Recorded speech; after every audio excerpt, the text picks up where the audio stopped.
C'est ce que l'on retient du rapport d'activité 2013 de l'ARCEP. Le Premier ministre était dans les locaux de la structure pour mieux s'imprégner des conditions dans lesquelles se mène cette mission de régulation. Le virus Ebola, on en parle dans ce journal. Le Burkina Faso poursuit son dispositif face à la menace. Au Libéria, c'est un couvre-feu qui est décrété pour limiter les dégâts. C'est le sommet de l'actualité dans cette édition de la mi-journée sur la télévision de Burkina. Bienvenue à tous. Merci de votre attention et un excellent appétit à vous qui est à table. L'autorité de régulation des communications électroniques et des postes fait part au Premier ministre des difficultés qu'elle rencontre dans l'exécution de ses missions, des difficultés auxquelles Béon-Luc Adolphe Thiaw promet apporter des réponses. Le chef du gouvernement a visité les installations et équipements de la CEP ce matin. Abdoul Rasmani Zongo. Matinée du mercredi 20 août 2014 à Ouagadougou, au siège de l'ARCEP, autorité de régulation des communications électroniques et des postes. Personnel et premier responsable de l'institution électronique accueille le Premier ministre en visite de courtoisie et d'encouragement.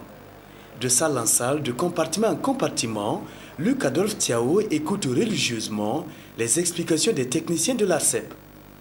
Ici est une salle de contrôle des fréquences, une salle dont les équipements fixes et performants permettent de contrôler, de gérer et de détecter les fréquences des médias audiovisuels, mais également des opérateurs de téléphonie mobile. Ce véhicule apparemment banal pour le citoyen lambda ne l'est pas du tout, car doté de technologies de pointe, il assure la version mobile du contrôle des fréquences. Là, le Premier ministre est dans le Centre national de cybersécurité. C'est une cellule nationale de gestion des incidents de sécurité sur les systèmes d'information. La régulation dans le secteur des communications électroniques à poste est assez récente dans notre pays. Et néanmoins, nous avons pu constater que l'ARCEP a fait des efforts très importants, du point de vue d'abord de l'acquisition des équipements, du point de vue de l'élaboration d'un certain nombre de textes essentiels à la régulation. Aujourd'hui, nous pouvons dire que nous avons une des institutions les plus performantes en la matière en Afrique. La visite des installations a fait place à des échanges directs au cours desquels on a noté quelques difficultés.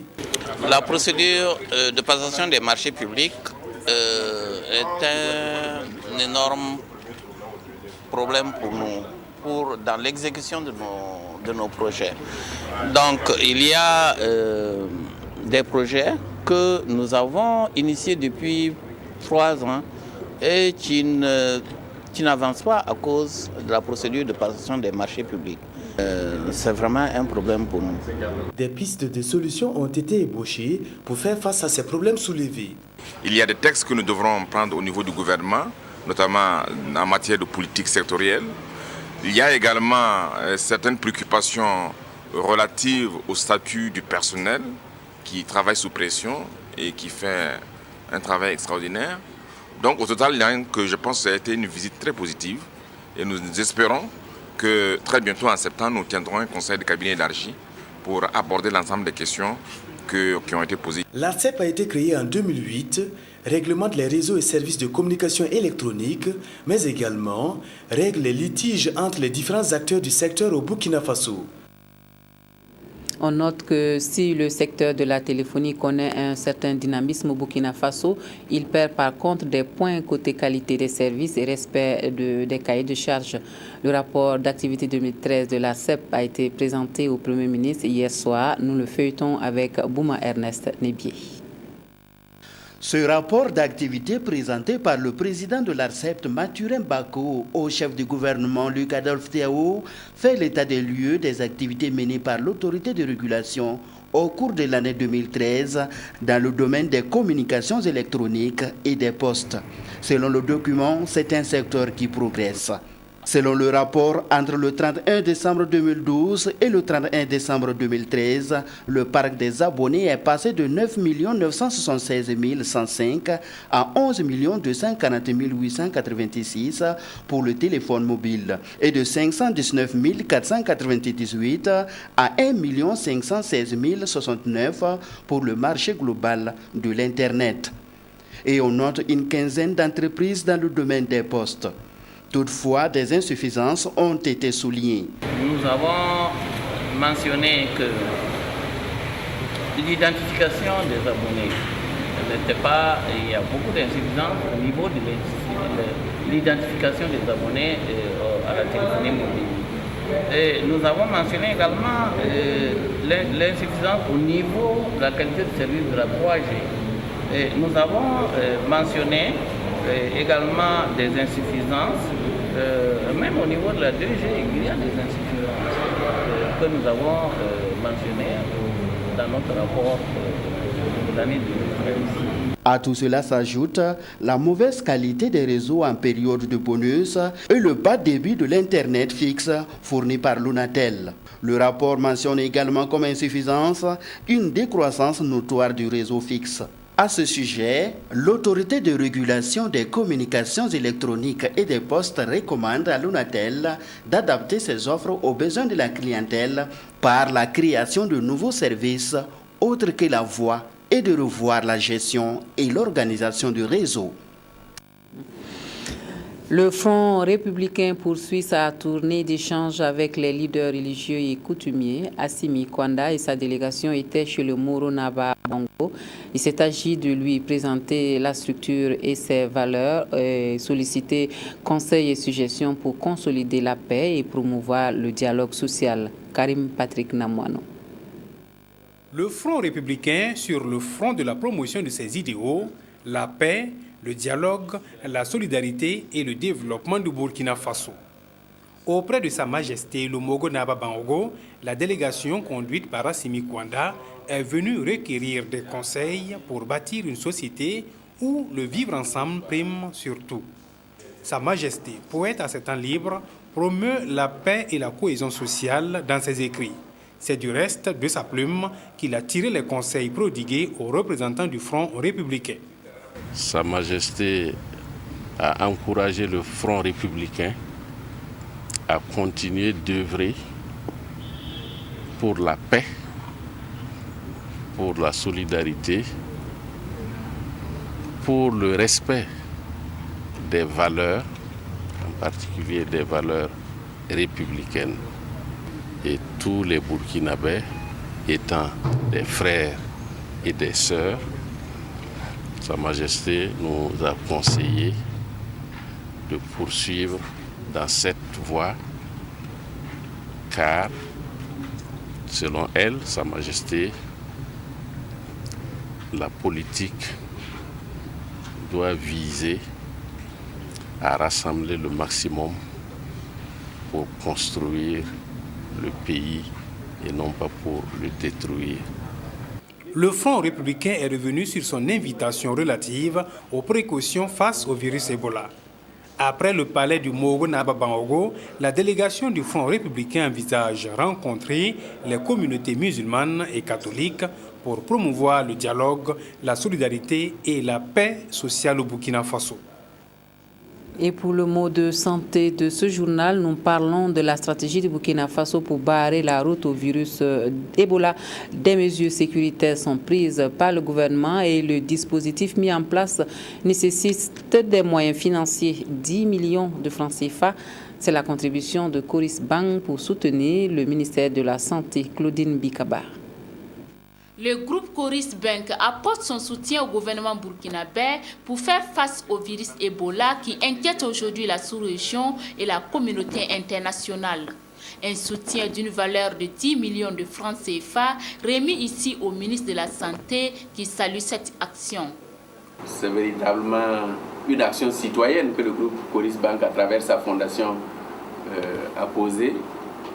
Action citoyenne parce qu'elle n'a pas attendu que nous fassions les requêtes, elle vit avec nous, elle a constaté ce que nous faisions et donc elle a pris sur elle de venir nous apporter un soutien dans le cadre donc de la lutte que nous menons en matière de prévention contre la maladie à virus Ebola. Un geste destiné à aider le gouvernement en faveur des populations et dont les motivations sont légitimes selon le premier responsable de Coris Bank.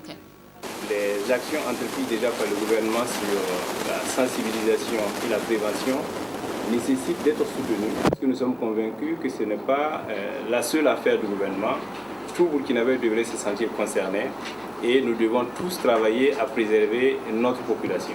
La stratégie de riposte préventive du gouvernement est simple. En plus des mesures de sécurité sanitaire prises aux frontières et à l'aéroport, il est prévu une campagne massive de sensibilisation pour parer à toute éventualité des cas d'Ebola et même si cela venait à être effectif, des dispositions sont prévues.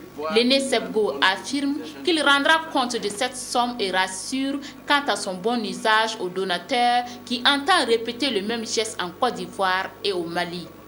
Pour le Burkina Faso, pour d'autres points de l'actualité, les femmes du centre-nord se frottent les mains à leur tour. Elles ne cachent pas leur impatience d'utiliser les technologies de transformation et de production mises à leur disposition par le gouvernement burkinabé et Nestorine Sangaré qui ne cesse de prodiguer des conseils pour un meilleur usage de ces équipements. L'ambiance à Kaya à la remise du matériel nous est relatée par Sédouzon. Heureux sont ces responsables d'associations et de groupements de femmes bénéficiaires de ces technologies de production et de transformation. Elles reçoivent ce matériel composé de machines à coudre, de machines à tricoter, de moulins à grains, d'unités complètes de fabrication de savons et de décortiqueuses de noix de karité. Vraiment un grand merci à l'équipe qui a eu cette initiative pour aider nous les femmes. Et on va faire de notre mieux pour que ceux qui nous ont aidés là ne soient pas déçus. Pour l'utilisation de ce matériel, nous avons deux préoccupations. La première préoccupation, c'est de nous assurer que le matériel va être bien entretenu pour être durable. Notre deuxième préoccupation, c'est par rapport à la gestion financière. Nous souhaitons que les équipements, si elles permettent d'accroître la capacité de production et les revenus, que cela soit géré de manière équitable entre les membres des groupements. Nous ne voulons pas que certaines femmes soient utilisées seulement comme un prétexte par des leaders d'associations pour avoir les équipements et après qu'elles utilisent ces femmes-là comme des ouvrières qui travaillent pour elles mais qui n'ont pas accès aux revenus. Nestorine Sangaré a aussi invité ses bénéficiaires à tenir leur engagement. Leur engagement de rembourser afin de permettre à d'autres femmes d'en être bénéficiaires. Le montant du remboursement est égal à la moitié de la valeur de la technologie acquise. Et la campagne d'achat des déchets plastiques dans la région du Nord a permis de collecter dès le premier jour plus d'une dizaine de tonnes de sachets plastiques rien que dans les villes de Waiguya et Goursi. La campagne qui est portée par le projet traitement et valorisation des déchets plastiques répond à des objectifs d'assainissement bien sûr et de lutte contre la pauvreté. Ahadi Sandamba. Ce que vous voyez à l'écran, ce sont certes des déchets plastiques, mais rassurez-vous, nous ne sommes pas dans un dépotoir d'ordures, nous sommes plutôt à un marché pas comme les autres, un marché de déchets plastiques. Et c'est sous le regard attentif du ministre de l'Environnement et du Développement durable que ces sachets sont pesés et acheminés dans des centres de recyclage.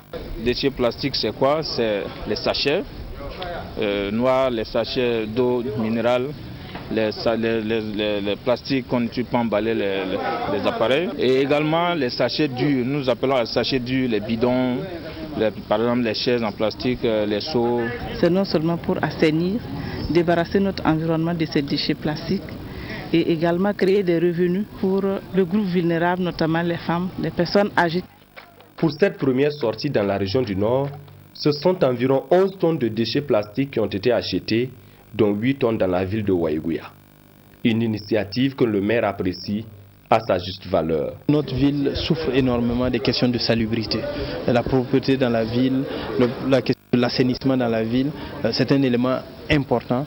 Et de pouvoir être accompagné à travers le ministère de l'Environnement, c'est quelque chose de très bien. Ces déchets plastiques sont achetés entre 125 et 200 francs CFA le kilogramme en fonction de la qualité. L'opération est assurée par un projet dénommé Traitement et valorisation des déchets plastiques. Un projet qui est prévu pour durer 3 ans. Et puis dans les cascades, les organisateurs de la randonnée touristique espèrent réunir cette année 5000 randonneurs. Plusieurs sites seront visités par les jeunes qui viendront des 13 régions de Burkina Faso. Les innovations de l'édition 2014 de cette sortie touristique et les différents parcours ont été révélés à la presse. Draman Kaboré et Simplice Barou. Tout est fin prêt pour la tenue effective de la randonnée 2014 dans les Cascades. C'est la substance du message du président du comité d'orientation du RECIDEC, le réseau citoyenneté et développement des Cascades aux hommes de presse. Pour Alain-Edouard Traoré, le comité d'organisation de la deuxième randonnée des Cascades est à pied d'œuvre pour accueillir les quelques 5000 participants attendus dès ce mercredi. Il est notamment prévu au programme un cross populaire, la visite des sites touristiques, des œuvres caritatives et des panels. Nous aurons le jeudi et le vendredi la visite des sites touristiques de la région à travers des petits circuits que nous avons organisés avec des petits groupes. Le samedi, nous aurons la montée du Tinankuru, et comme cela a été l'année dernière, avec une escale au niveau des pics de Saint-Louis. Les nuits seront agrémentées par des événements culturels.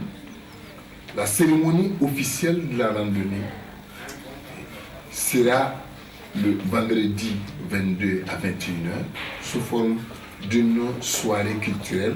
La participation à cette deuxième édition de la randonnée touristique des Cascades est gratuite, mais ceux qui désirent bénéficier d'un minimum de commodité sont invités à débourser la somme de 1000 francs CFA qui donne droit à un t-shirt.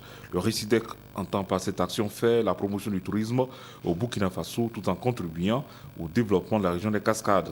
Pour nous, les objectifs recherchés, c'est de faire connaître le Burkina par le Burkinabé, c'est de développer le tourisme intérieur, c'est de valoriser les sites touristiques de la région des Cascades, c'est de mettre la région des Cascades en vitrine pour que les Burkinabés connaissent mieux cette région, apprécient mieux les valeurs de cette région, apprécient mieux les potentialités de cette région, mais c'est aussi apporter une grande contribution à la jeunesse burkinabé qui n'a pas toujours en réalité des occasions de cette nature pour pouvoir se divertir. Le président du comité d'orientation du RECIDEC tient à rassurer les randonneurs sur les dispositions prises au niveau sanitaire, sécuritaire et logistique. Et puis Dunia, c'est le titre du tout premier album du groupe Bakanou. C'est un album composé de 8 titres qui chantent l'amour et la paix. Voici donc quelques notes musicales pour refermer ce journal. C'est avec Karim Sissi.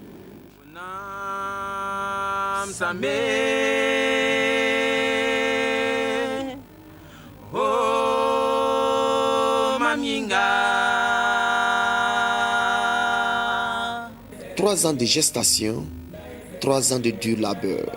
C'est Patrice Dabiré et Yaya Sanou, de leur nom d'artistes, Dapsi et Yayus Premier, ont su mener la grossesse à terme.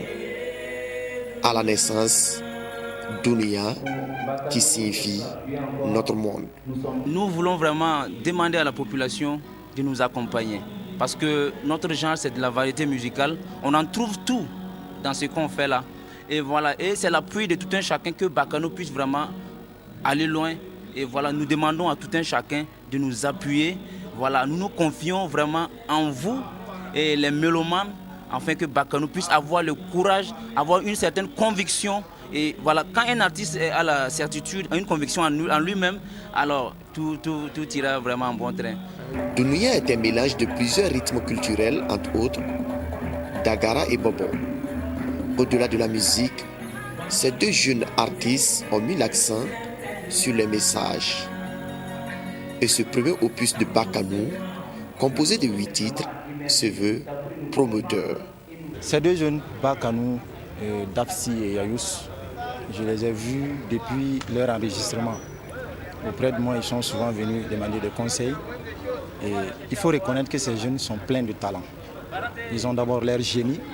Et quand ils viennent, étant nouveaux dans la matière, nous on a juste tout simplement, on les donne les idées qu'on a.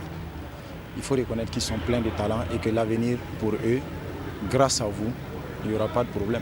Nous les souhaitons bon vent, voilà, pour le reste de leur carrière. Et que vraiment les Burkinabés, le monde entier n'ont qu'à les aider parce qu'ils vont représenter valablement notre pays.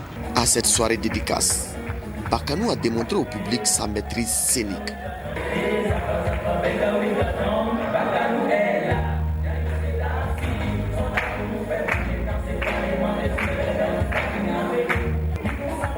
Yayus Premier et Dapsi envisage organiser dans les jours à venir un concert dédicace au grand bonheur des mélomanes. Voilà, on s'arrête là pour l'actualité de cette mi-journée sur la télévision du Burkina. Merci à vous de nous avoir suivis. Je vous souhaite à tous et à toutes une excellente journée. Au revoir.